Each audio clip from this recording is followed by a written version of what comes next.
There is a hunger inside you that no meal can satisfy. You have tried to feed it with love, with achievement, with people who stay. You have tried to fill it with busyness, with noise, with moments that should have felt like enough. And sometimes, for a brief window, they do. But then the quiet returns. And with the quiet comes that feeling again. That hollow, aching, impossible to name feeling that something is missing. That you are missing. That somewhere along the way, a piece of you is left behind, and you have been searching for it ever since. You are not broken. You are not too sensitive, too needy, too dramatic. What you are carrying has a name, and today, we are going to look at it directly. This is the architecture of the mother wound. And before you click away thinking this is not about you, consider this. You do not have to have had a cruel mother. You do not have to have a dramatic story of abuse or neglect. The wound does not always come from the fire. Sometimes it comes from the absence of warmth. Sometimes it comes from a mother who was physically present, but emotionally somewhere else entirely. A mother who was doing her best, who loved you in her own way, but who simply could not give you the thing your nervous system was desperately reaching for. And that thing, that invisible, wordless thing, was attunement.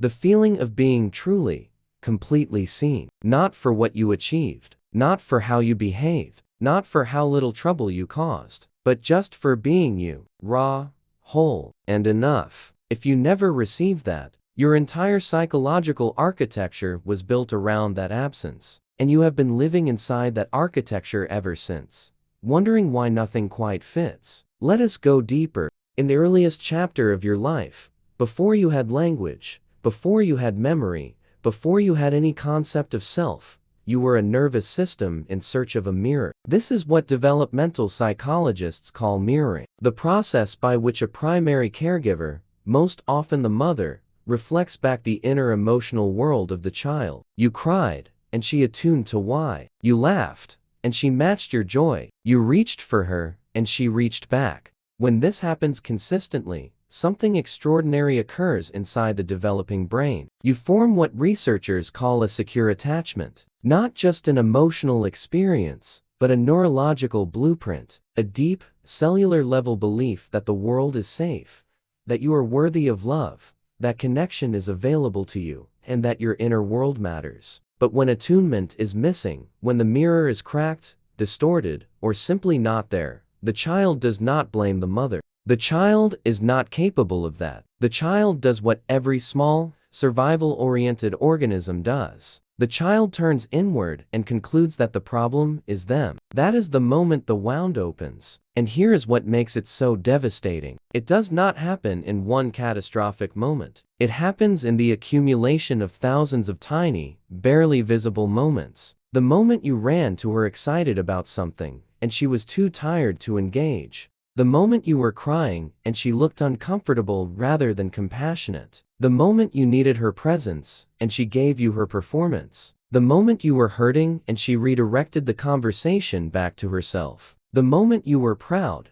and she minimized it. The moment you were afraid, and she told you there was nothing to be afraid of, which taught you that your inner experience was not to be trusted. Drip by drip, year by year, a belief was being installed inside you. And that belief, dressed in 1,000 different disguises, sounds like this. I am too much. I am not enough. My needs are a burden. Love is conditional. I have to earn my place in someone else's life. If I stop performing, I will be abandoned. This is not a thought you consciously chose. This is a program that was written into your operating system before you knew how to read. Now fast forward. You are an adult. You are intelligent, capable, often high-functioning. From the outside, you may look fine, better than fine, but on the inside, there is this persistent, maddening experience of emptiness, of reaching for connection and somehow never quite touching it, of being in a room full of people who love you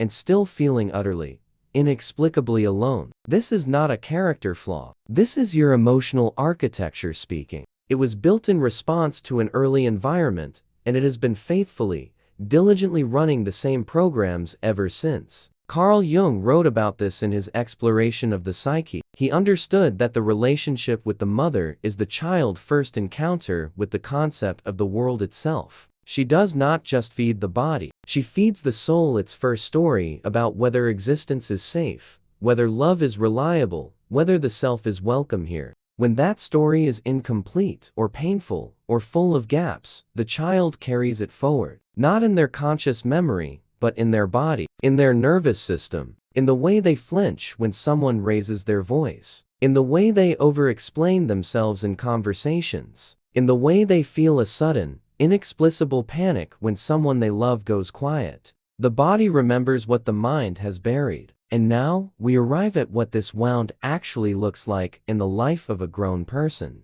Because here is the thing. Most people living with a mother wound do not walk around thinking about their childhood. They are too busy managing their present. You might recognize yourself in this. You are the person who is deeply attuned to the emotional states of everyone around you, but almost entirely disconnected from your own. You learned early that your emotional survival depended on reading the room, on knowing when the atmosphere was about to shift, on making yourself small, easy, palatable before anyone had the chance to reject you. You became an expert at sensing other people's feelings and an amateur at identifying your own. Or maybe you are the person who gives endlessly, who is always available, always accommodating, always the one who makes it work. You tell yourself this is just your nature, that you are caring, generous, loving, and you are. But underneath the giving, as you sit with it honestly, there is a terror. The terror that if you ever stop giving, if you ever have a need, if you ever take up space, you will become a burden. And burdens get put down. That is not generosity. That is a survival strategy disguised as a personality trait. Or perhaps you are the one who chases unavailable people, the ones who run hot and cold.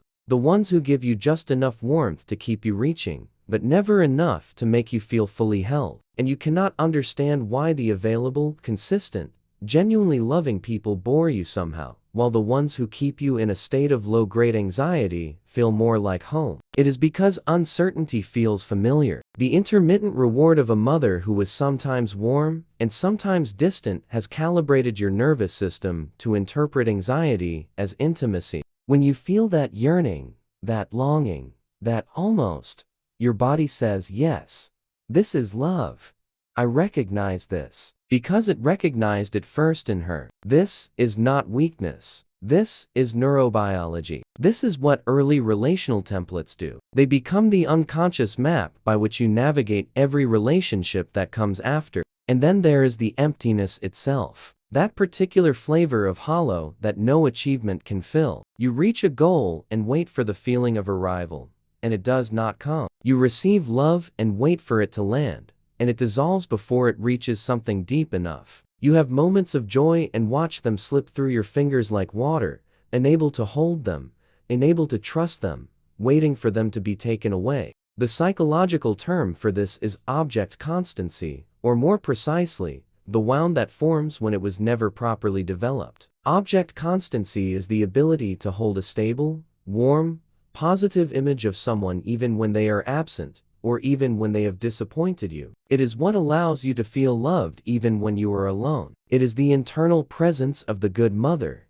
the internalized sense that love exists, that it is real, that it persists. When you grow up without consistent emotional attunement, that internalization never fully forms. And so love, no matter how real it is, no matter how genuinely it is offered, cannot quite anchor inside you. It is like trying to fill a container that has not yet learned how to hold. This is why the emptiness is so confusing. Because from the outside, from the rational mind, you can see the love around you. You can name it. You can list it. But it does not feel like enough because the architecture inside you was never built to receive it fully. And Nietzsche, in his own relentless way, points to something essential here. He wrote about the necessity of confronting what he called the abyss. The idea that you cannot build a meaningful life by looking away from the darkest parts of your own psychology. That genuine self-knowledge requires you to descend before you can rise. The mother wound is an abyss many people spend their entire lives circling. They sense it. They feel its pull. But they have learned, very early,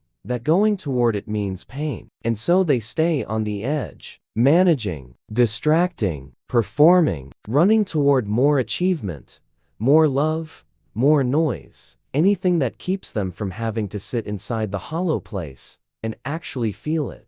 But here is the paradox. The emptiness is not an enemy. The emptiness is an invitation. It is the part of you that knows something was missed. The part that is still, at some level, waiting to be seen. Not by a partner, not by an audience, not by the next achievement or the next validation, but by you, by your own compassionate, clear, unflinching gaze. This is what radical self-understanding looks like. Not fixing yourself, not optimizing yourself, but learning to become a good enough mother to yourself. Learning to offer inward what was not offered outward. Attunement, presence, the willingness to say to your own inner world, I see you. You are not too much. You do not have to earn this. There is a psychological concept called reparenting, and it is not as abstract as it sounds. It is the slow, patient, deeply unglamorous practice of learning to give yourself the things you needed that you never received.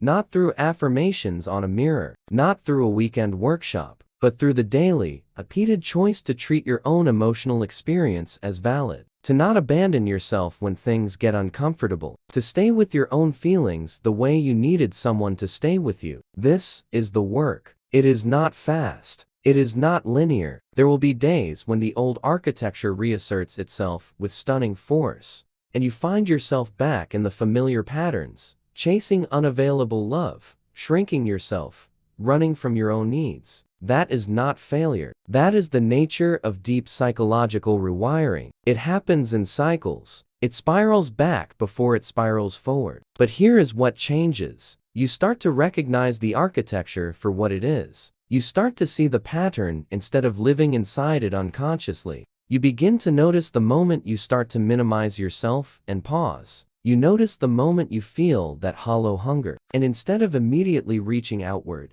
you ask, what is actually happening inside me right now? What do I actually need? And slowly, with time and with tremendous gentleness towards yourself, the container learns to hold more. The love that was always reaching you starts to have somewhere to land. The mother wound does not disappear. That is important to say clearly. You are not trying to erase your history or pretend it did not shape you. You are not looking for a surgery that removes the scar. What you are doing is something far more profound. You are learning to integrate it, to carry it without being controlled by it, to understand that it made you who you are, and who you are includes a sensitivity, a depth, an emotional intelligence that people who never had to develop it simply do not possess. Because here is the other side of this wound that almost never gets named. The people who have had to feel deeply in order to survive tend to become the most extraordinary feelers. Your attunement to others, your capacity for empathy,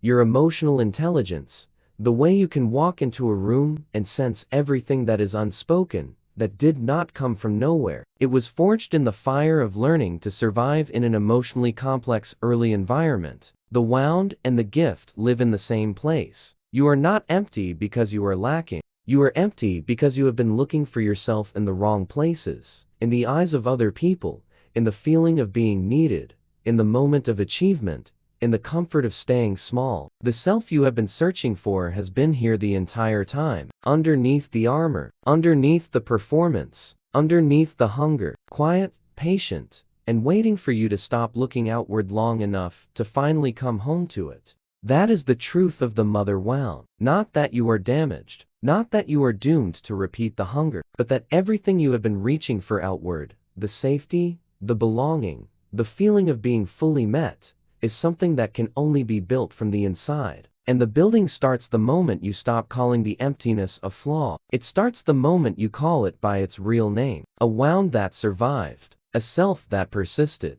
A person who, despite everything, kept reaching for something real. Which part of this landed in the deepest place for you? The part about chasing unavailable love? The part about giving endlessly to avoid being a burden? Or the part about finally becoming the mirror you always needed? Let that question stay with you, because the answer is not something you think your way to. It is something you feel your way toward. And in the next exploration, we are going to look at what happens after the wound is named. What it means to actually rebuild the architecture from the foundation up. To not just understand the emptiness, but to learn how to fill it with something that finally, actually lasts.